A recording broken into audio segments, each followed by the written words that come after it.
Hello, my love is Sagittarius. Kung nasaan kang man sa mundong ito, gusto kong batiin ikaw na good morning, good afternoon, good evening. Welcome to my channel, The Insightful Bee. Sa lahat na nag-subscribe ng channel ko, gusto kong magpasalamat sa nag-like, nag-share, at nag-subscribe. Thank you, thank you, thank you. At sa mga new subscriber, gusto ko rin magpasalamat at welcome kayo sa channel ko. Okay guys, sa hindi pa nakapag-subscribe ng akin channel, huwag kalimutan i-click ang notification button at mag-subscribe sa akin channel para sa mga bagong videos at updates. So ngayon guys, sisimulan natin ang pagbabasa sa zodiac sign na Sagittarius. Shuffle muna natin guys ang card.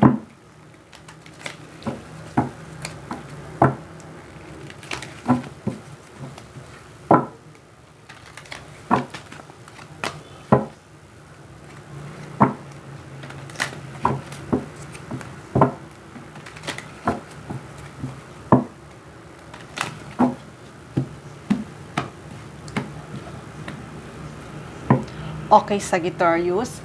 Ano nga ba ang message for Sagittarius?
Okay, Sagittarius.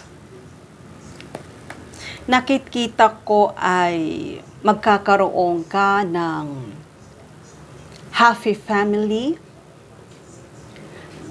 happy life. Nakikita ko na magiging masaya ang family mo.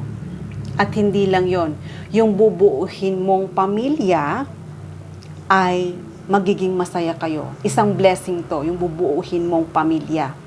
Magkakaroon ka ng anak at magkakaroon ka ng partner na makakasama mo na parehas kayong dalawang magkasamang masaya. Napakaganda dahil itong tao na to na gusto mong makasama, itong tao na to na gusto mong pakasalan, itong tao na to na gusto mong makasama sa habang buhay, sa gusto mong mag-build ng family, nakikita ko ay isang blessing to na magkakasama kayong dalawa. Magkakaroon kayo ng happily ever after. Kasi nakikita ko yun naman talaga ang gusto mo, na magkaroon ka ng masayang pamilya at yung marriage mo ay successful.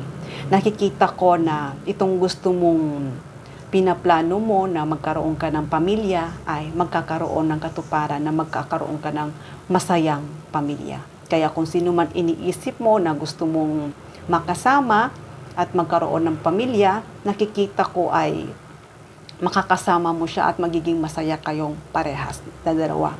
Kasi nakikita ko na parang nagpaplano ka na magkasama na kayong dalawa sa isang bahay. Pero nakikita ko na magiging matagumpay to at magiging masaya kayo kasama ng magiging mga anak nyo. Happy to. Happy to. Maaari itong ang taong ito ay siya yung twin mo, twin flame mo, kasi nandito yung 11-11, maaaring kasi siya talaga yung taong nakadestined para sa iyo. Siya talaga yung soulmate mo, siya talaga yung twin flame mo, na kayong talagang dalawa ay magkakaroon ng masayang pagsasama. Dahil nakikita ko na masaya ka sa kanya, masaya rin din sa'yo. At gusto niyo talaga na magkasama at magkaroon ng pamilya. Kaya Sagittarius, itong tao na to ay napaka-hard worker. Hard worker to, itong tao na to. Nagpaplano siya na nag-iipon siya ng pera para makabili kayo ng bahay at saka or hindi naman makapagpatayo kayo ng bahay o makabili kayo ng lupa para sa inyong dalawa. Kaya itong tao na to ay napakasikap to. Talagang ginagawa niya ang lahat para maibigay sa'yo yung dapat na yung maibigay sa'yo yung mga pinaplano yung dalawa na magkaroon ng bahay or maaaring gusto nyo mag-put up ng business. Kaya itong tao na to ay talagang nag-iipon ito. Pero sa nakikita ko naman na itong tao na to ay talagang trustworthy ito. Maaasahan mo din ito pagdating sa pera kasi talagang masikap din itong tao na to. Dahil nakikita ko naman na gusto mo talagang maging maganda ang buhay mo. Pero sa nakikita ko, itong tao na to ay ginagawa niya ang lahat para maging stability ang buhay niyo. Kaya, Sagittarius, nakita ko din sa taong ito ay talagang nagising na siya. Ang ibig sabihin ko na matagal niya nang iniisip kung sino ka ba talaga para sa kanya. Bakit ganun na lang ang feelings niya para sa iyo? Kasi nakita ko na itong tao na to ay talagang kakaiba. Hindi mo pa naramdaman ito sa iba, pero parang iniisip mo na may connection kayong dalawa. Para bang ginaguide ka nito sa taong ito. Kaya ngayon, itong tao na to ay talagang binigay ito para sa iyo dahil siya talaga ang makakasama mo.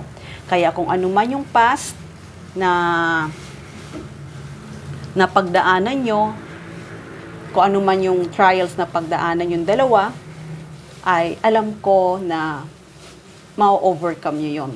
At nakikita ko na kung ano man yung mga hatred or kung ano man yung mga arguments na nangyari sa yung dalawa, hindi naman yung argument na nag-away talaga kayo. Yung ano lang, tama lang, nagkatampuhan kayo, pero alam ko ay ending na yon. Ending na yon. Wala na yon. Kasi itong tao na to ay talagang para ito sa iyo. Kasi maaari ding na masyado kayong busy sa trabaho, wala kayong oras para sa isa-isa, para sa isa't isa. Kaya minsan ay nasasaktan kayo parehas. Pero kahit kayo nasasaktan parehas, pero lahat ng yan, ng obstacle nyo ay mawawala na. Maaaring din kasi sa mga environment nyo, maaaring din sa mga friends nyo ay may nagsiselos, may nagbabackstab para hindi kayong dalawa magkatuluyan. Pero nakita ko lahat ng iyan ay may ending niya. Kasi nakikita ko na kayo talagang dalawa para sa isa't isa. Kaya kung iniisip mo na tapos na ang iyong relasyon or kung wala man kayong communication ngayon, kung iniisip mo na tapos na ang iyong relasyon ay hindi, walang ending. Nakikita ko lang na kung ano man yung past na pinagdaanan nyo ay tapos na yon. Kaya nakikita ko ngayon na magkakaroon kayo ng bagong simula. Itong bagong simula ay bagong communication na to na magkakaroon kayo ng pag-uusap na dalawa. Nakikita ko na magandang communication ito. Magkakaroon kayo ng communication na maaari kasi na nakatira siya sa hindi magandang lugar or hindi ka nakatira sa magandang lugar. Kaya itong communication na to na gusto nyo pag-usapan nyo na kayong dalawa ay mag-move. Umalis kayo sa pag nagsama na kayong dalawa, gusto niya mag-move kayo sa isang maayos na lugar dahil siguro maaaring marami kayo sa mga lugar na tinitirhan nyo na maraming nananakit sa inyo, na nasasaktan kayo parehas. Kaya ngayon ay na maraming nagbabackstab sa inyo. Kaya ngayon gusto niya na mag-usap kayong dalawa at pagplanuhan yung dalawa na gusto niyo mag-move kayo kung saan kayo mag-move sa calm water. Ibig sabihin, pupunta kayo kung saan na titira kayo sa maayos na lugar na may love, peace, and harmony at happiness na magkasama kayong dalawa. Kaya itong tao na to ay handa na siya na sabihin sa'yo kung saan kayong dalawa titira kapag kayong dalawa ay magkasama na.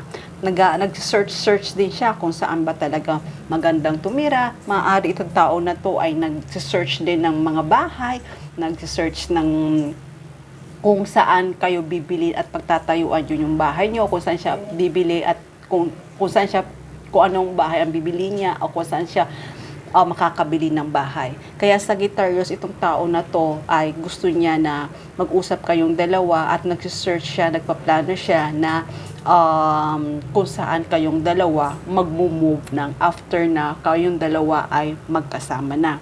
Kaya huwag kang mag-alala, Sagittarius, kasi maaaring itong tao na to ay nagsusearch to at gusto niyang supresahin ka nito. Yun nga sabi ko, nag-aanap siya ng bahay na maaaring supresahin ka nito. Supresahin ka ng kung saan kayong dalawa titira. Pero itong tao na to ay handa na to.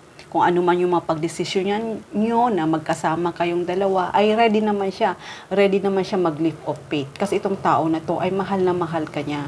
Mahal na mahal ka niya. Kaya nga nagtatrabaho ito ng maayos at nag-iipon ng pera kasi gusto niya talaga na bumili kayo ng bahay, mag-build kayo ng kung bumili kayo ng lupa, patayo yung pangarap yung bahay dahil gusto niya talaga magkasama kayong dalawa. Kaya itong tao na to ay pag niyaya ka nito o pag niyaya mo siya ay handa na to mag-take or risk, handa na to na makasama ka. Handang-handa na to kung ano man yung mapagplanuhan yung dalawa, handang-handa na to at hindi na siya magdadalawang isip. Kasi fix na ang isip niya na gusto kanyang makasama. Kaya kung dati ay hindi pa yung time or hindi pa yung nagpaplano siya, pero this time talaga ay nakapagplano na siya. Gusto niya, ito nga sabi ko, di ba, naghahanap siya ng bahay na talagang yung contract ng bahay na ibibigay para sa inyo. Isang kontrata na to na bibigyan ka nito or bibilhan ka nito ng bahay o kung di ka naman bibilhan ng bahay na kayong dalawa ay bibili kayo ng bahay. Nakikita ko, maaari na itong bahay na to, yun nga na dito kayo ay titira kung saan na mayroong peace, harmony at happiness. At nakikita ko rin talaga na may marriage. Di ba sabi ko, may marriage. Ayan, magsasama kayong dalawa na masaya, magse-celebrate kayong dalawa. Kaya itong tao na to ay gusto niya talaga maibigay sa'yo ang dapat na ibigay. Kasi nakikita ko na mahal ka nitong tao na to. Sobra ang pagmamahal nito sa iyo. Umaapaw ang pagmamahal nito sa iyo. Wala siyang ibang minahal na ganito, kundi ikaw lang. Kaya Sagittarius, itong tao na to ay handa na to na kayong dalawa ay mag-move. Handa na to na ikaw talaga ang makasama niya at handa na to na kayong dalawa ay mag-live together na. At nakikita ko magiging masaya kayong magkasamang dalawa, kasama na magiging anak nyo at bubuuhin yung pamilya. Kaya Sagittarius, itong tao na to ay talagang willing na to na kayong dalawa ay magkasama. Okay, hanggang dito na lang muna ang mensahe na to. Love and peace. Mwah.